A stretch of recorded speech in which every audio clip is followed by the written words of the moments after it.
Boa tarde a todos e a todas, bem-vindos a mais um webinar da Ordem dos Psicólogos Portugueses, desta vez com a temática da intervenção comunitária em tempos de Covid. Comigo hoje tenho três psicólogos, Ana Bertão, Alexandre Teixeira e Daniel Coelho, que nos irão ajudar a abordar as questões de como a psicologia comunitária continua a ser e pode ser relevante em tempos de pandemia.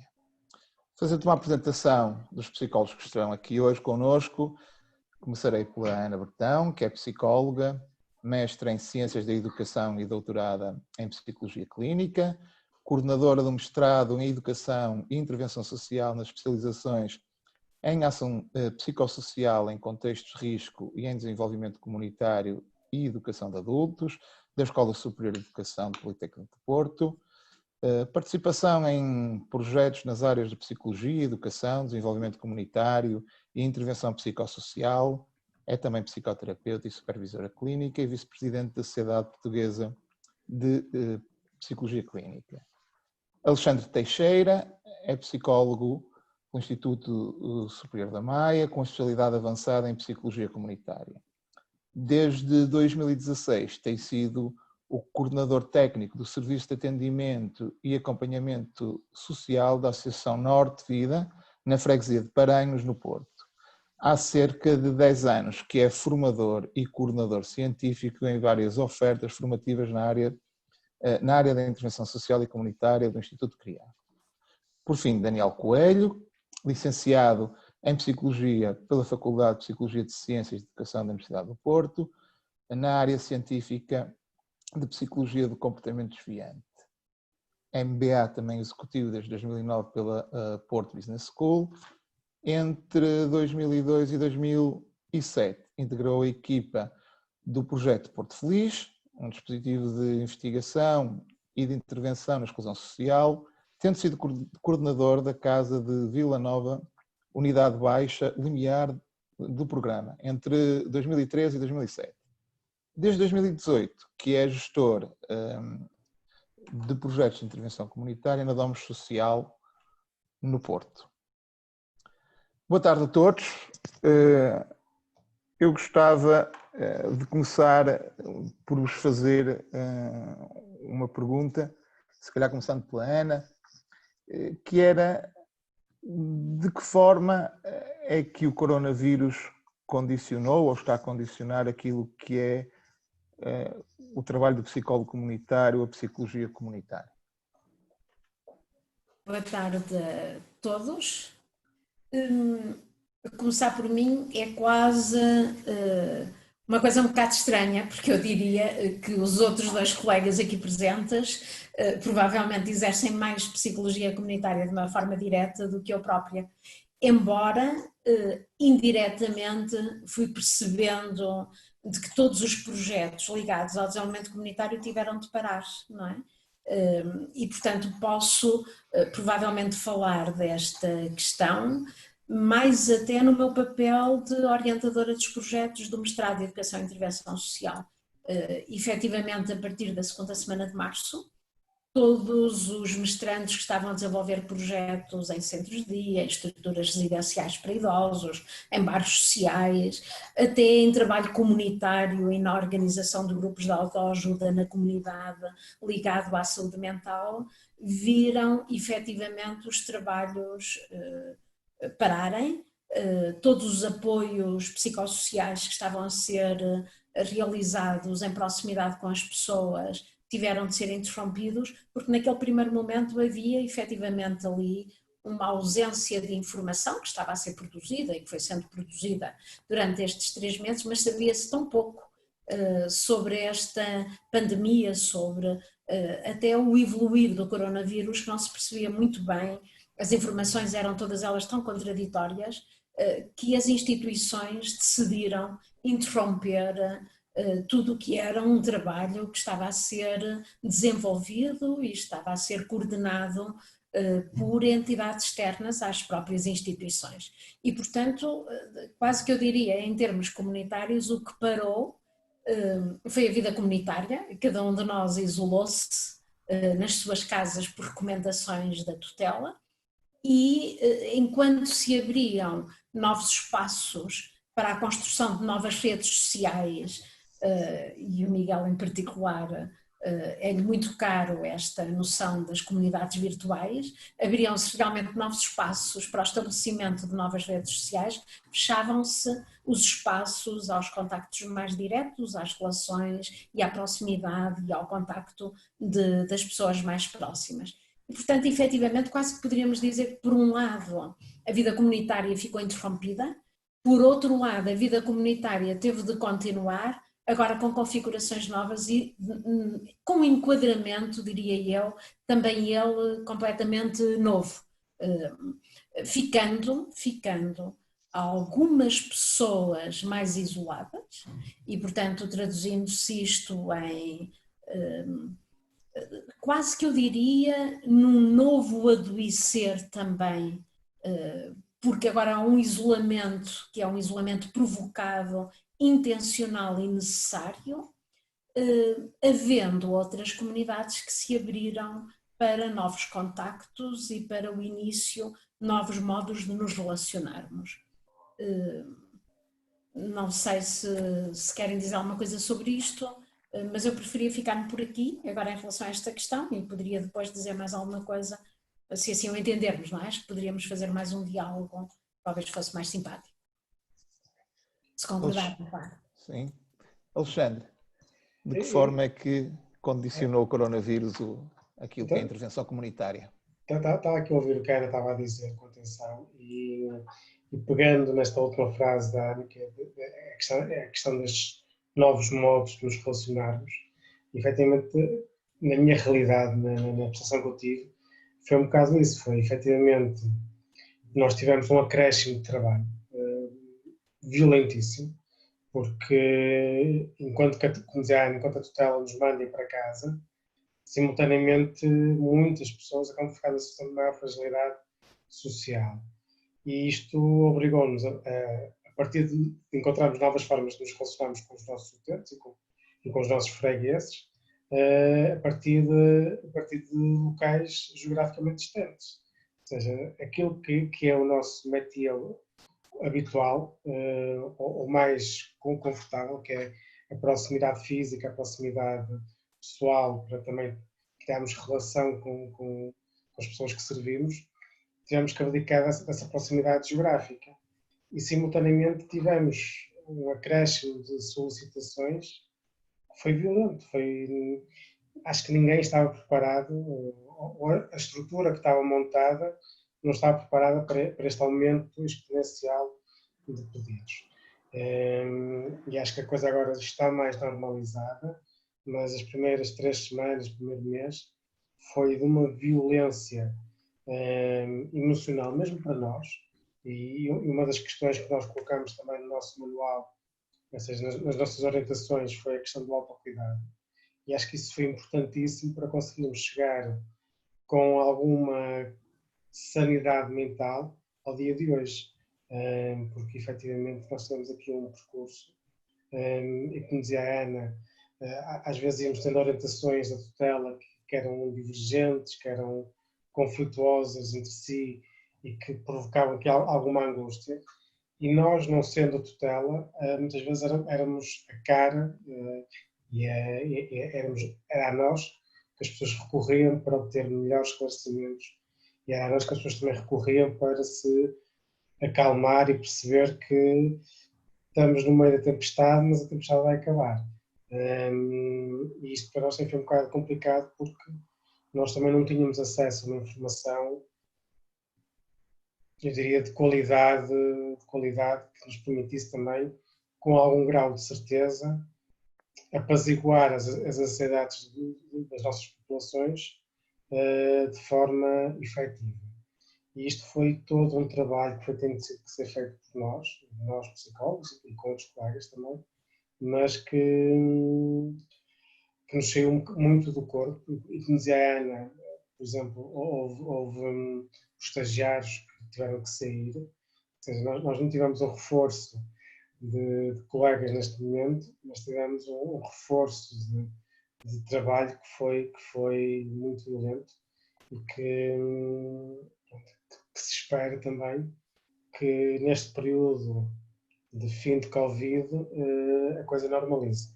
Mas embora eu acho, na minha modesta opinião, que ainda vamos ter aí uns meses de trabalho substancial. Muito bem. Daniel, a tua leitura.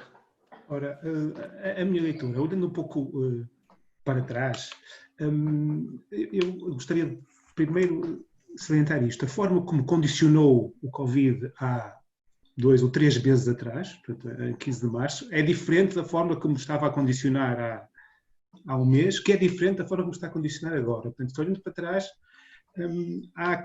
houve muitas mudanças, o que nos leva a uma questão que foi importante para nós, porque central, que é a incerteza, e eu tentava olhar aqui para as orientações que nós em abril fizemos. As 2 primeiras têm a ver com informação útil e com a prestação de informação útil e rigorosa.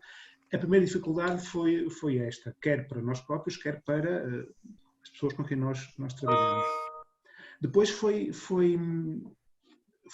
a consciencialização de que, e isto também faz parte do documento que nós produzimos, o distanciamento físico é diferente do distanciamento social. Embora a expressão normalmente adotada, nomeadamente pela Direção-Geral de Saúde, é distanciamento social, isso foi um aspecto que nós quisemos salientar, e foi um desafio, e que condicionou claramente a nossa intervenção, porque a nossa ferramenta é a relação, não é? E, portanto, foi arranjar formas de ultrapassar o distanciamento físico, mantendo, não o transformando também em distanciamento social. A forma mais óbvia foi recorrer às tecnologias da informação, como nós neste webinar estamos a fazer, sendo que uma dificuldade acrescida foi que grande parte da população com que nós normalmente trabalhamos, que é normalmente desfavorecida e com menor acesso a este tipo de conhecimento e de ferramentas, teve dificuldades acrescidas. Sobretudo, por exemplo, a população mais envelhecida ou em exclusão mais extrema. Depois eu diria que a primeira fase da abordagem e condicionamento foi, de repente, mesmo de um dia para o outro, passámos a ter uma abordagem de redução de riscos e minimização de danos. Ou seja, foi mesmo isto, foi uma intervenção que estava de alguma forma planeada, contínua, consistente, e passou a ser muito centrada no imediato temporal e numa tomada de decisão de qual é a atitude menos má perante os constrangimentos, digamos assim. E, portanto, foi muito centrada no curto prazo e ainda continua a ser. Por exemplo, em termos de planeamento de atividades, nas funções que eu exerço, tivemos de reprogramar uma data de atividades que simplesmente de um dia para o outro não foram possíveis de ser realizadas, que implicavam proximidade, atividades de grupo, com grande exposição e contacto, e a forma como nós as reprogramamos e projetamos para daí a uns meses em março foi diferente da forma como agora estamos a reprogramar. O que me leva a pensar que se calhar daqui a 2 meses aquilo que eu estou a programar agora também já não vai acontecer da forma como eu estou a pensar e, portanto, a outra grande questão é esta incerteza também para nós e no nosso próprio trabalho e na organização do nosso próprio trabalho. O que leva a nós tentarmos perceber em que é que nos vamos centrar.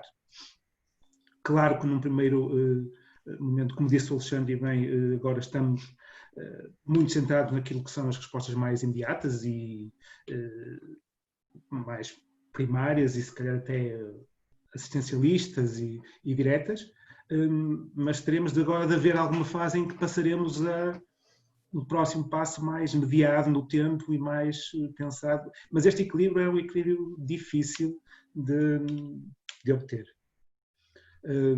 Mesmo, por exemplo, para nós planearmos a informação a transmitir à população, coisas como quando é que se desconfina, como, o que é que se vai fazer para o mês que vem, assim, é difícil porque nós próprios não sabemos e, portanto, andamos aqui em compasso de espera e esta situação de gestão, mesmo para nós e sobretudo para as pessoas com que nós trabalhamos, cria instabilidade e cria mal-estar.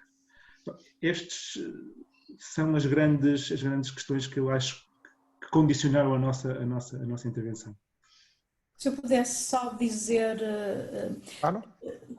ainda bem que o Daniel faz esta diferenciação entre o distanciamento físico e o distanciamento social, e é importante esclarecer os conceitos. No entanto, nós temos de pensar que há um novo desafio para o psicólogo comunitário a partir do momento que há novos desafios para as pessoas que vivem nas comunidades.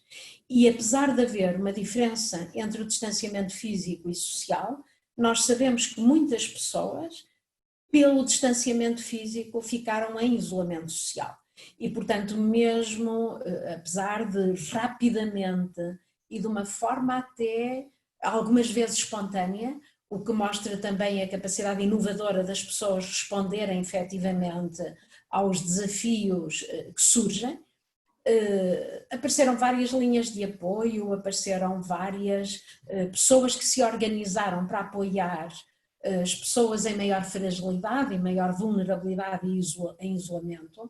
Mas temos de pensar, principalmente as pessoas mais idosas, que a saída de casa para ir ao pão, para ir comprar o arroz, para ir comprar até muitas vezes aquilo que não se precisa, mas que permite que se entrem, estou a lembrar-me do relato de uma senhora de 85 anos, que entre a casa dela e a padaria, ela passa por 3 lojas, e ela sentia necessidade de entrar em cada uma das lojas para comprar, às vezes, o mesmo produto que comprava em cada uma delas, e portanto chegava com 4 latas de atum à padaria, mas era o único momento que tinha de poder dar o bom dia ou a boa tarde a alguém, ou conversar com alguém. Portanto, também temos de pensar que nem todos estivemos nas mesmas situações em confinamento, e que realmente eu acho que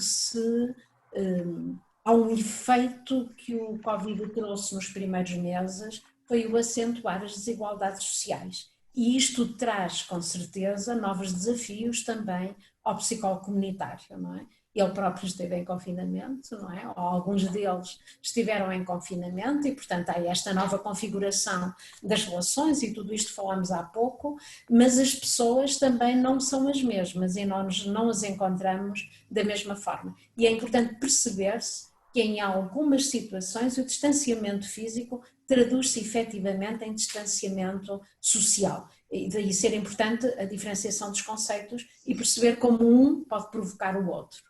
Mais nos do que noutros. Nem todos estamos preparados da mesma forma para responder a estas situações, não é? Muito bem. Foram aqui já abordadas as questões de documentos que foram produzidos neste período de confinamento. Eu gostava de os elencar aqui até para que quem tiver curiosidade os poder encontrar no site da OPP. O primeiro que foi um documento que foi elaborado quer pela Ana, pelo Alexandre e pelo Daniel em abril, portanto saiu em abril, que são as recomendações para a intervenção psicológica em contexto de intervenção comunitária, onde está disponível no site da OPP. E há também um outro documento também disponível, que é a declaração de posição da EFPA sobre o Covid e como fortalecer as comunidades em tempos de crise, que é um documento já de maio e que aborda esta questão da psicologia comunitária e da pandemia. E o que é interessante, e agora se calhar começava pelo Daniel, era que em ambos os documentos há aqui o sublinhar da importância da resiliência como fator protetor. Como é que vocês veem esta questão, que também a colocaram no documento, da importância da resiliência como um fator protetor em tempos de pandemia? Eu vejo como muito importante, aliás. Se tivesse de escolher um aspecto, um conceito, o conceito central, eu diria claramente resiliência comunitária. E a minha opinião, à medida que que nós fomos trabalhando nisto, e eu próprio fui trabalhando nisto, fui mudando um pouco e fui virando e fui tendo cada vez mais atenção neste conceito. Aliás, estudando um pouco o conceito e o que se faz, cheguei à conclusão pronto, que há duas grandes correntes, uma corrente mais sul-americana e outra mais norte-americana, portanto, de resiliência comunitária. E eu até se calhar gostaria de partilhar aqui algumas questões que são importantes, porque eu acho que podem nos ajudar a perceber como é que a partir de agora nós podemos apoiar o nosso trabalho. E é até importante para perceber como duas realidades distintas, a realidade mais latino-americana, muito centrada nas questões mais sociais, propriamente ditas, de conscientização e de empoderamento mais social e político, e a norte-americana com umas raízes mais na saúde e na saúde mental comunitária. Ambas as visões têm aspectos que nos podem ajudar a perceber os próximos passos. Um dos autores fundamentais sul-americanos, que é o Rorreda, identificou algumas condições que aparecem com maior frequência nas comunidades que são mais resilientes. Isto estudando comunidades que foram resistentes a crises de diversa ordem. E ele indica 5, a saber, a solidariedade, a honestidade estatal, isto traduzido para espanhol é, portanto, a confiança que os membros da comunidade têm nos governantes e nas pessoas que gerem a coisa pública, digamos assim, a identidade cultural, no sentido de identificação com um património comum, a autoestima coletiva relacionada com o anterior e, uma coisa muito curiosa, o humor social. E aqui o humor é mesmo a capacidade de fazer comédia com a própria tragédia. Isto são os 5 elementos que, do ponto de vista de um autor conceitual latino-americano, são importantes para fazer face à resiliência. E de uma forma ou de outra nós assistimos, quer do ponto de vista mais macro enquanto país, quer do ponto de vista mais micro, há alguns desses aspectos a emergirem durante esta pandemia e eu acho que podemos apoiar nesses aspectos para desenvolver. Depois, em termos mais norte-americanos, há uma abordagem muito mais teórica que tem a ver com os recursos e com a robustez e a redundância e a rapidez na mobilização de recursos e com capital social, com desenvolvimento económico e uma coisa muito importante que é a informação e comunicação.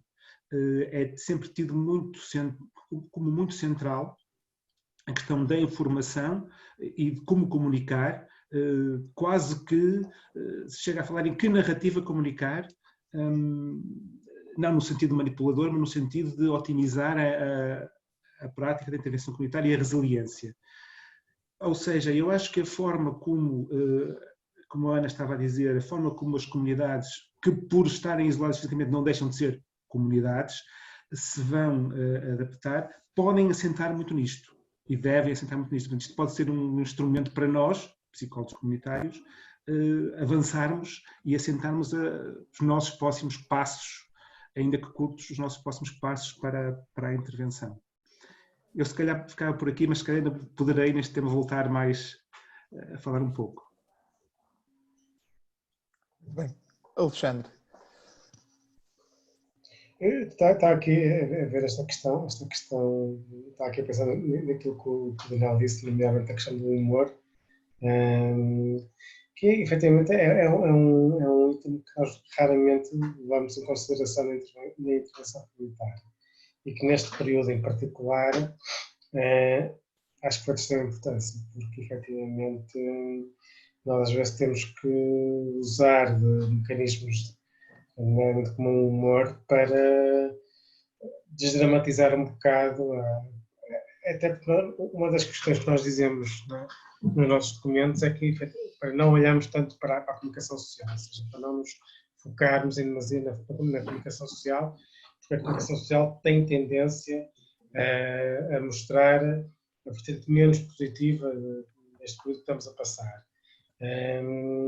E isso obriga-nos também, em contraciclo, utilizarmos do humor e de algum otimismo, ainda que às vezes o otimismo tenha que ser puxado cá de dentro, para que as nossas comunidades também não entrem numa derrapagem emocional, porque há muita coisa que nós conseguimos e temos conseguido colmatar a nível de bens essenciais. Nós conseguimos encontrar alimentação para quem está com dificuldades de alimentação, conseguimos encontrar outras respostas essenciais neste período, mas o desânimo aprendido é algo que eu acho que é muito importante lutar contra, porque as pessoas acabam por entrar depois num ciclo que, mais do que aquilo que é os bens essenciais, é o bem-estar emocional.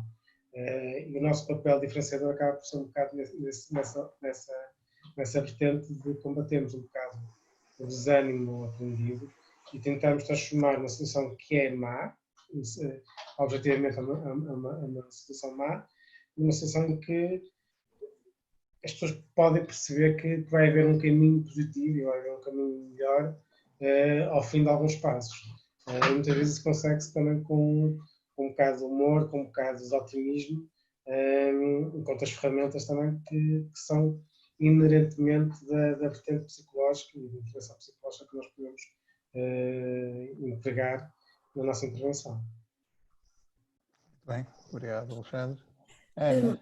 Eu juntaria aqueles ingredientes que o Daniel falou há bocadinho, o da solidariedade, o da confiança estatal, identidade cultural, que está também um pouco ligado aos outros anteriores, e a autoestima e o amor social. Eu juntaria um outro, que era o da espontaneidade. A espontaneidade, no sentido moreno, é um conceito útil também aqui, porque nos permite perceber que comunidades mais espontâneas são aquelas que se conseguem mais rapidamente reorganizar em situação de conflito, de trauma, do inesperado. Perante uma situação nova, poder utilizar as ferramentas que são utilizadas para outras situações, mas que agora quase que são reconvertidas de uma nova forma para poderem servir aquilo que é necessário na atualidade. E, portanto, as comunidades menos rígidas, em que as pessoas, e o humor também tem a ver com isso, porque eu acho que o humor tem a ver com a criatividade e a criatividade tem a ver com a capacidade de inovar e a capacidade de ser espontâneo. E, portanto, há aqueles 5, penso eu, não foi Daniel, aqueles ingredientes que o Daniel há bocadinho falava, e eu juntaria esta, que é a espontaneidade. A resiliência é um conceito, para mim, mantém-se um pouco ambíguo. Eu não sou tão fã do conceito como ali o Daniel, ainda bem que há alguns, porque acho que é um conceito que, isolado da história de vida do sujeito e isolado de outras competências do sujeito, pode manter também o sujeito na mesma situação durante muito tempo, acomodando-se a uma realidade, mesmo que nós consideramos que é um conceito útil à adaptação perante a adversidade. E, portanto, permite uma adaptação à adversidade, permite que não haja grande comprometimento no sujeito, mas se ele se mantém muitos anos na adversidade, também não é um conceito só por si que ajuda. Agora, se nós juntarmos esta resiliência a esta capacidade de inovar, de criar e de fazer novo, não é? De ser espontâneo, eu acho que os dois juntos irão efetivamente, mesmo que em momentos nós não possamos sair da situação em que estamos, permite-nos reconverter o que temos para responder às novas necessidades que emergem da situação. E, portanto, por isso é que eu até proporia o que se juntasse, chamemos-lhe espontaneidade, foi o conceito como surgiu, mas é um que liga a esta possibilidade de fazer diferente. E isto nós assistimos, quando eu há bocadinho falava de que as instituições se inventaram, as próprias empresas, a indústria reinventou-se, grupos comunitários espontaneamente se organizaram para responder às necessidades comunitárias, e eu penso que isto tem de um lado a resiliência, mas do outro lado pesa esta capacidade de inovar, de criar e ser espontâneo. E isto, quer a resiliência, quer a espontaneidade, não é propriamente uma coisa que nasce connosco, não é? Nós às vezes achamos que há pessoas mais resilientes do que outros, comunidades mais resilientes do que outros, uns mais preparados do que outros. Eu acho que também faz parte agora, se não fazia antes, do papel do psicólogo comunitário incentivar, estimular, otimizar espaços para o desenvolvimento da resiliência, da inovação e da espontaneidade. Passa a ser, quase que eu diria, um dos objetivos centrais do trabalho do psicólogo comunitário, não é? Que possa desenvolver com as pessoas estratégias e ações que promovam estas competências, diria eu. Muito bem. Eu queria completar um bocadinho aquilo que a Ana disse. Eu acho este aspecto da inovação fundamental, sobretudo agora e a partir de agora. E aqui o timing é muito importante. O timing da atuação nossa daqui para a frente. Se de facto a resiliência implica adaptação e alguma homeostase, e nesse sentido não evolução, eu acho que, e até um bocado que nós temos dito até aqui, foi, direto e indiretamente, nós, na nossa atividade, nós inovamos, nós reinventámos-nos, nós e todos os outros profissionais. Eu, assim de repente lembro-me claramente no campo do ensino, mas em quase todas as áreas e todas as comunidades se reinventaram. Nós falávamos no documento de abril em criar respostas internas às comunidades, e nós vimos isto nos mais diversos contextos, desde as pequenas associações de vizinhos que se organizam, por exemplo, para ir fazer as compras, para minimizar os contactos exteriores, até pessoas que se organizam no sentido de criar residências para pessoas que voltam de internamento, etc. Portanto, fomos de alguma forma, até a indústria, fomos de alguma forma inovando. E aquilo que nós faremos a partir de agora terá de ser claramente neste sentido novo, porque não vai ser necessariamente igual ao que era há 6 meses. E, portanto, temos aqui um método de criação que é um momento crísico e, portanto, de transformação, que grande parte da responsabilidade desta transformação pode estar nas nossas mãos, nossas psicólogos ou interventores comunitários.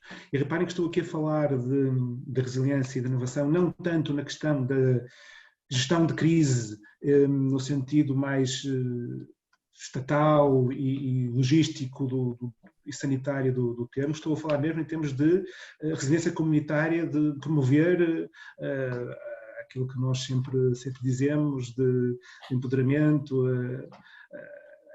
a liberdade, etc., e a autodeterminação. Portanto, há aqui um momento histórico que nós estamos a viver que podemos fazer alguma diferença. Desculpa, Miguel. Estamos aqui para isso.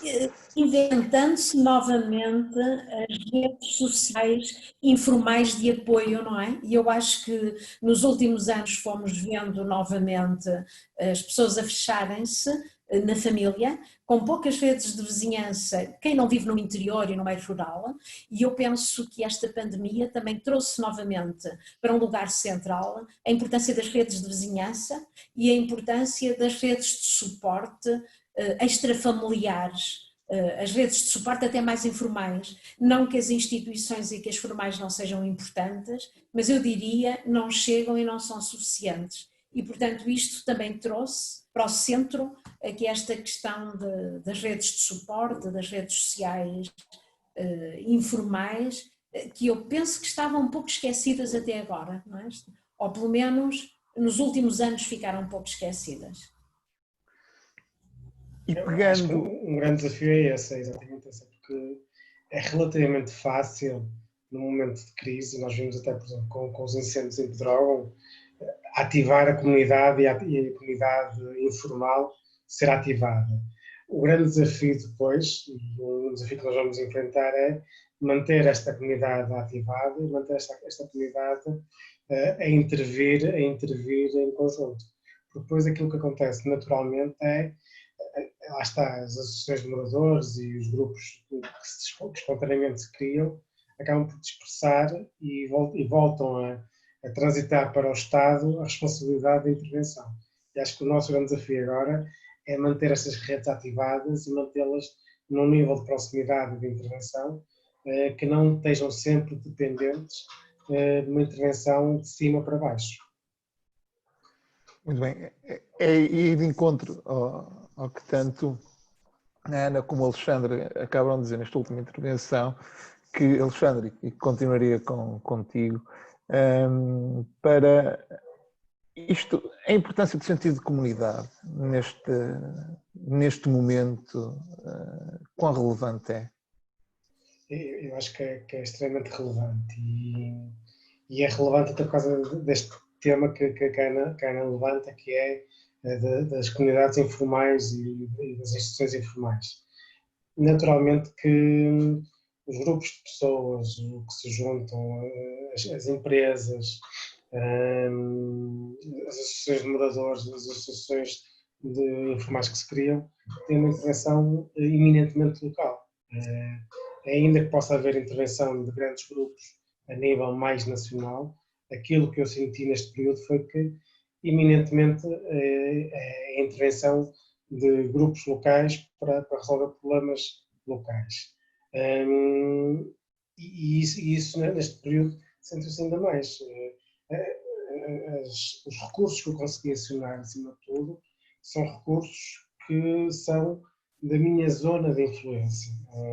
Ainda que eu possa tentar acionar recursos fora da minha zona de influência, a resposta que eu tive, e é natural, é que elas primeiro têm que dar resposta às pessoas da sua freguesia e apenas depois, havendo possibilidade, extravasam para outros locais. Por isso acho que nós, quando às vezes pensamos em processos económicos na globalização, em termos societais, a globalização não existe. Porque em termos societais o que existe é a regionalização, é a localização próxima, ou seja, eu consigo identificar com o sofrimento do outro, quanto mais próximo de mim o outro estiver. E acho que isso cada vez mais está-se a demonstrar. Bem. Ana? Estava a ouvir o que o Alexandre estava a dizer, estava a pensar como estas questões, quer da globalização, quer da regionalização, se voltam a colocar efetivamente de uma forma diferente. Claro que a globalização é muito importante, mas eu também concordo com o Alexandre de que as respostas devem ser locais em função das necessidades que também são locais. E nós falamos muito em comunidade, mas era importante cada vez mais tomarmos consciência de que não há comunidade, há comunidades e que, portanto, as comunidades são diferentes umas das outras, assim como há bocadinho eu estava a dizer que todos nós vivemos o confinamento de forma diferente, não há um modo de o viver, não há um modo de viver distanciamento social ou social da mesma forma, cada um de nós, alguma resiliência em função da nossa história de vida, também temos mais ou menos capacidade de responder a estas situações e de lidar com elas.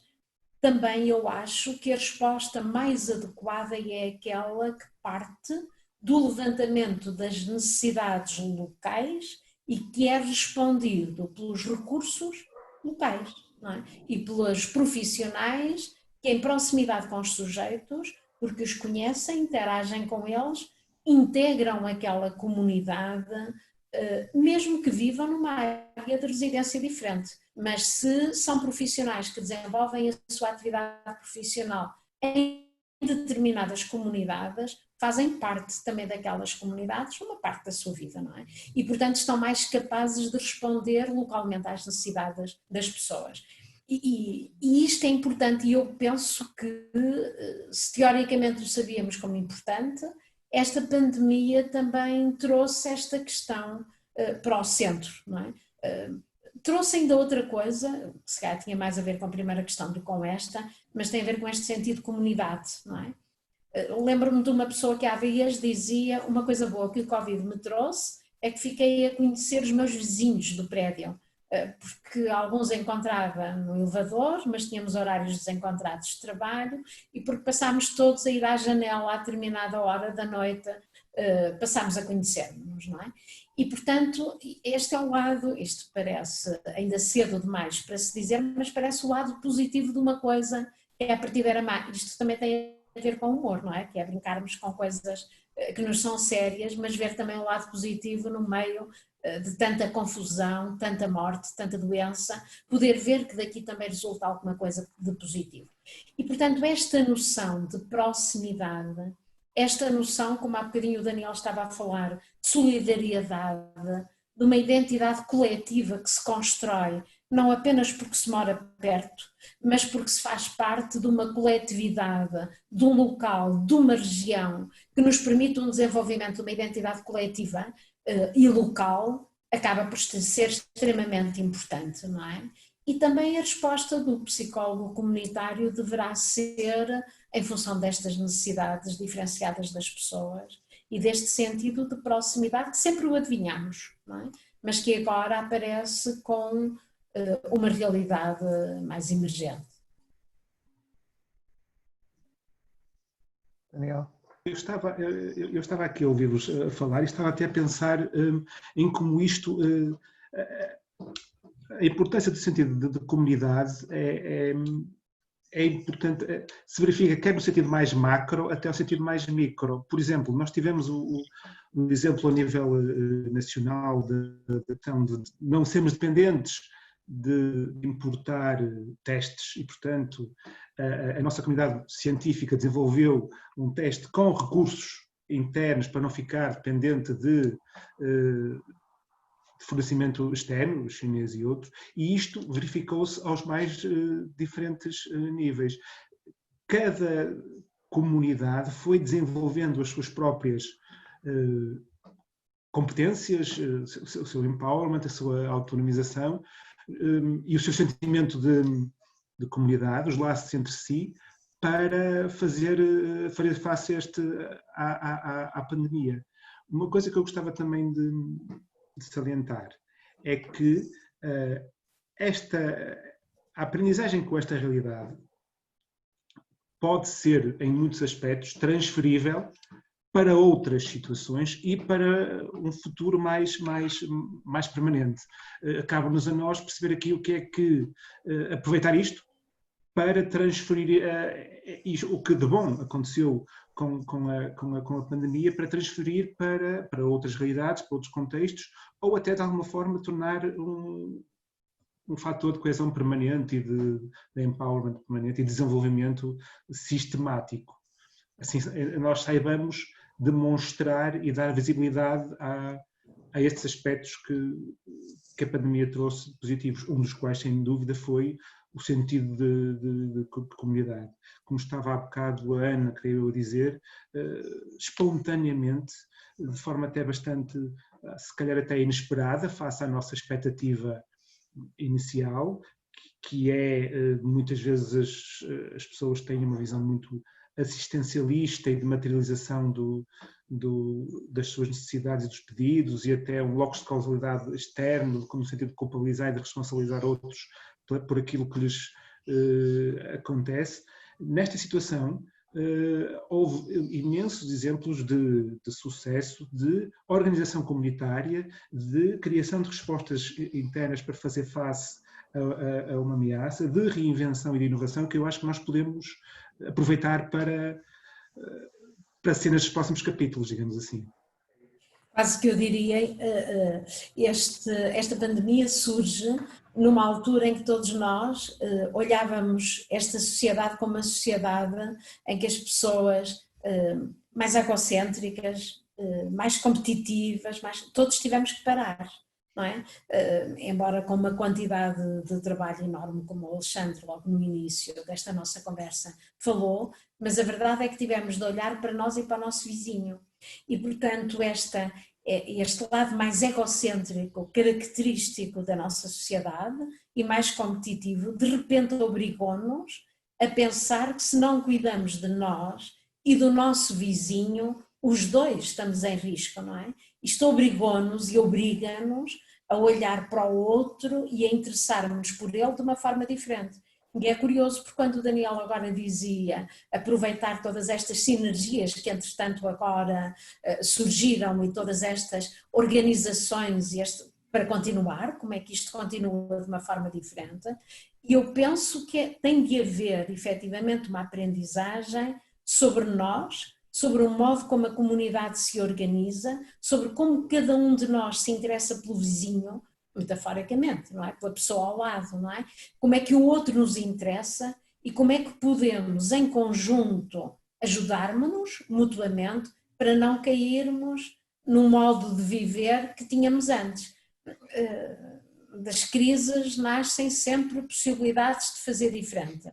É muito rápido voltar ao que estava instituído antes, porque é mais simples percorrer o caminho que já percorríamos antes, não é? Porque não precisamos de novos recursos internos, basta repetir o que já sabíamos. O importante agora era nós pensarmos como é que aproveitamos esta onda de solidariedade para efetivamente podermos travar esta questão que eu dizia há bocadinho do aumento das desigualdades sociais e pensarmos como é que podemos todos juntos viver melhor uns com os outros.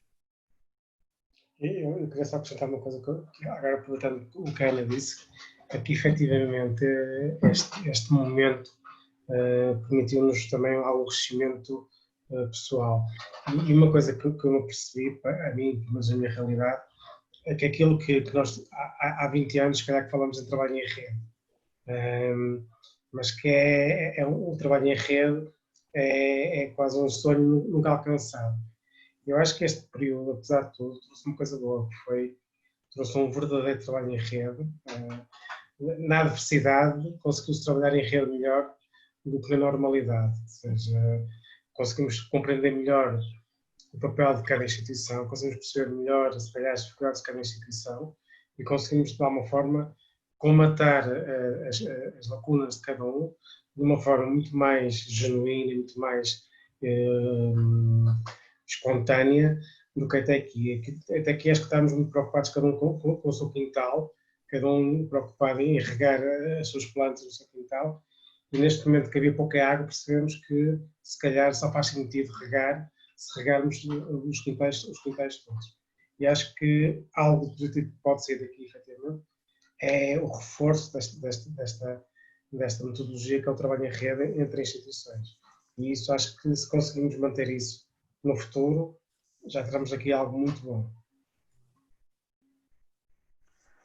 Muito bem.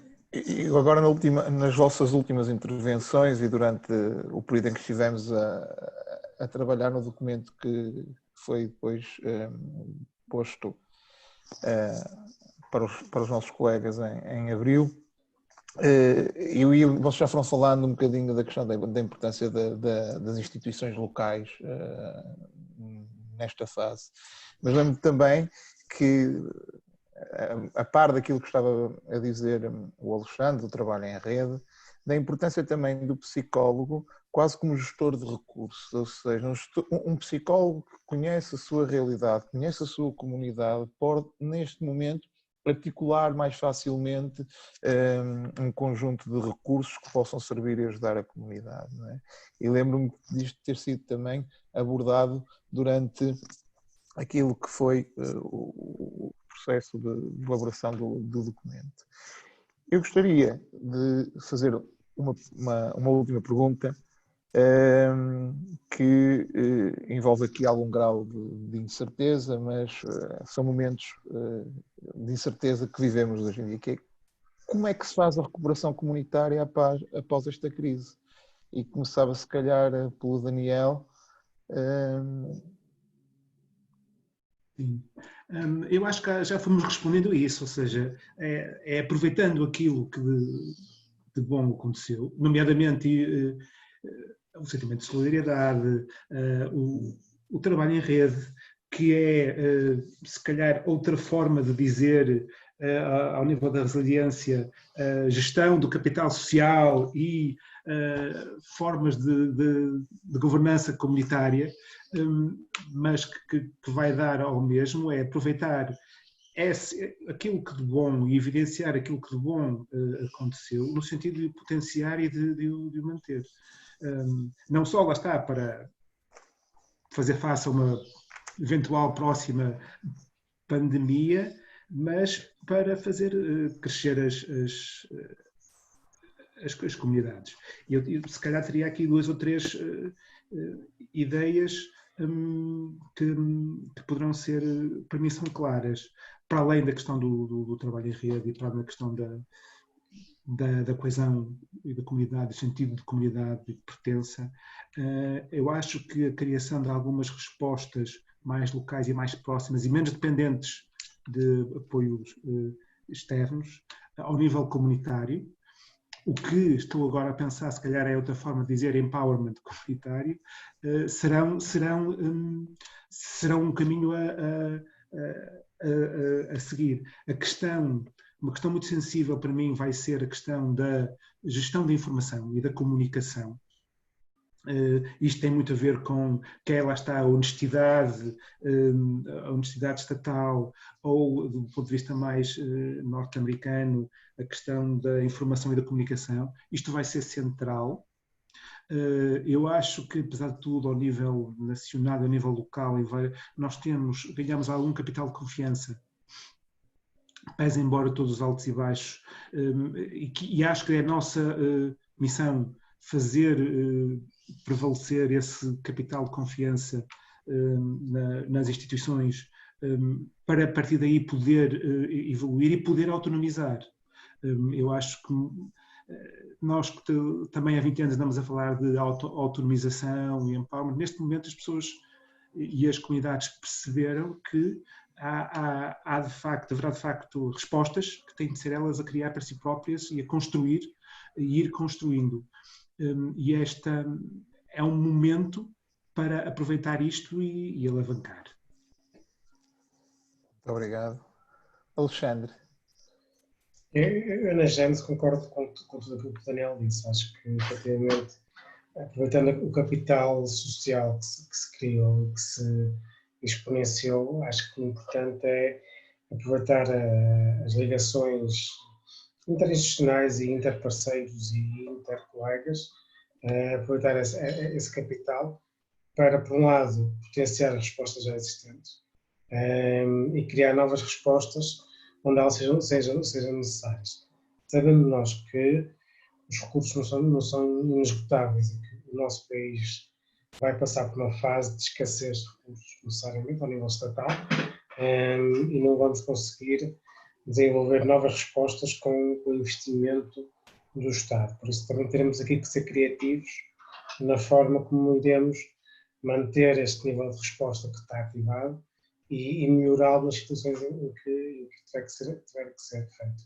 Não podemos nós também estar no lado passivo de esperar que haja aqui um investimento do Estado, porque efetivamente parece-me que os recursos são limitados e nesta fase que iremos ter agora no nosso futuro próximo, iremos deparar-nos com essa escassez de recursos nas nossas comunidades. Obrigado, Ana. Esta questão da recuperação da comunidade, o próprio verbo recuperar é um verbo um bocadinho traiçoeiro, não é? Porque parece, estamos doentes, vamos recuperar e, portanto, perdemos saúde e agora queremos ser outra vez saudáveis. Claro que ouvindo o Daniel e o Alexandre percebi que pegaram nesta noção de recuperação de uma forma completamente diferente, não é? E eu volto à noção de espontaneidade e de inovação. É que nós não voltamos, nem deveríamos voltar às comunidades como elas eram antes, porque já percebemos que foi necessário reinventá-las para responder de uma forma, ou para estarmos a responder e para continuar a responder de uma forma o mais eficaz possível às necessidades atuais, que são novas e que não estávamos preparados para elas. As comunidades efetivamente iniciaram quase que eu diria uma transformação que não pode mais parar e portanto temos mesmo de estar atentos a isso. Esta questão política é uma questão determinante e importante e tal como há bocadinho se falou de como é que a globalização e a regionalização acabam por interagir e poder estabelecer-se aqui uma dialética importante entre ambas, também aqui entre o poder central e o poder local é extremamente importante que haja uma flexibilização também na tomada de decisão do poder local para responder de uma forma adequada às necessidades das populações. Nós sabemos que, e num exemplo muito simples, não é? Enquanto se esperava que realmente a Direção-Geral de Saúde pudesse iniciar os testes Covid em todos os lares, foi importante que as juntas de freguesia e as câmaras tomassem a iniciativa de começar a fazer os testes aos lares da região. Porque eu sei que todos nós, e é quase que eu diria que é característico dos grupos no geral, termos uma figura de autoridade, uma figura de tutela, uma figura que nós esperamos, quase a figura do bom pai, não é? Que toma conta de nós, ou boa mãe, não é? Bons pais, vamos dizer assim, que tomem conta de nós e que nos indiquem o caminho. Mas eu penso que esta pandemia nos mostrou que o grupo tem que assumir, mais empoderado, como dizia o Daniel, mais capaz de assumir este capital social, como dizia o Alexandre, tem de assumir efetivamente a direção das suas vidas. E, portanto, isto tem que permitir um jogo flexível entre o que é poder central e poder local, entre o que são os recursos centrais e os recursos locais, para que efetivamente cada comunidade possa, de uma forma eficaz e de uma forma determinante, dar resposta às necessidades que também elas são da própria comunidade. Eu estava aqui a pensar numa coisa que foi a primeira vez que pensei nela com as palavras da Ana e do Alexandre, que tem a ver com os recursos e a sua escassez, ou pelo menos o facto de serem limitados. É que parece-me que até nisso há uma maior consciencialização por parte das populações e das instituições que os recursos são de facto limitados e que, portanto, tem de haver aqui alguma partilha. O que implica, como a Ana disse, há uma partilha de responsabilidade e de autonomia de poder, se quisermos. Mas mesmo isto, a consciência de que os recursos são limitados e que temos de gerir melhor, é também uma forma de nós podermos alavancar alguma intervenção para o futuro. Muito bem. Muito bem. Eu gostaria agora de vos deixar um espaço para, se tiver algumas notas finais que gostassem de partilhar. Poderia começar pelo Alexandre, antes de nos despedirmos. Alexandre, mas notas finais, se tiver. Eu, como lá, queria agradecer a oportunidade de estarmos aqui hoje juntos. É sempre apresentarmos os 4 juntos. E quanto mais não seja isso, já é positivo no seguimento deste Covid. Mas efetivamente deixar esta mensagem de esperança, que acho que, apesar do Covid ter trazido muita coisa negativa, acho que também trouxe muito de positivo, e acho que aquilo que trouxe de positivo foi efetivamente esta identificação com a comunidade, esta partilha dos recursos escassos, como dizia o Daniel, e este sentimento de entreajuda, que não tem que ser algo criado artificialmente, foi algo que espontaneamente brotou das diferentes comunidades que existiam, e nós, enquanto psicólogos comunitários, em alguns momentos pudemos efetivamente alavancar esse espírito, noutros, se calhar até fomos meros observadores e não foi necessário a nossa intervenção para a comunidade espontaneamente crescer. E isso também é um elemento que demonstra a maturidade de uma comunidade. Quando ela espontaneamente, perante o perigo, como dizia Daniel, se une e se reveste de defesas para ultrapassar a adversidade, estamos perante uma comunidade madura e uma comunidade que é motivo de orgulho. E eu, honestamente, estou muito orgulhoso das comunidades em que pude estar neste período, porque deram um sinal de que vamos no bom sentido enquanto comunidades. Nós às vezes temos alguma tendência a ser pessimistas em relação ao futuro, a dizer que antigamente aqui era e agora o futuro vai ser negativo. Acho que este episódio, este intervalo que nós temos aqui, permite-nos ter uma perspectiva muito positiva e otimista daquilo que nos aguarda no futuro próximo e até no futuro longínquo.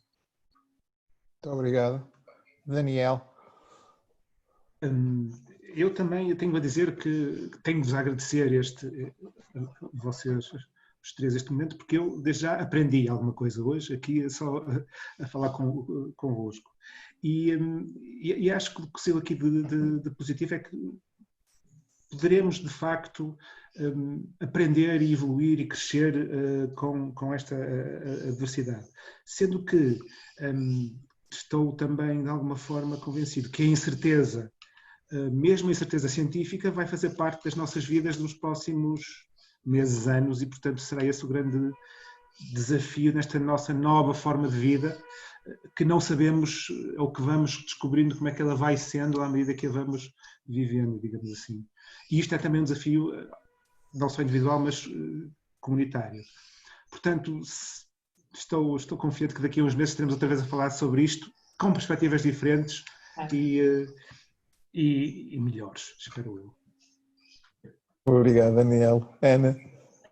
Posso também agradecer esta possibilidade de nos ouvirmos uns aos outros, só assim é que também podemos, de alguma forma, evoluir na nossa capacidade de refletir, porque só se escutarmos só a nossa voz, não aprendemos nada de novo, efetivamente, e, portanto, agradecer esta possibilidade.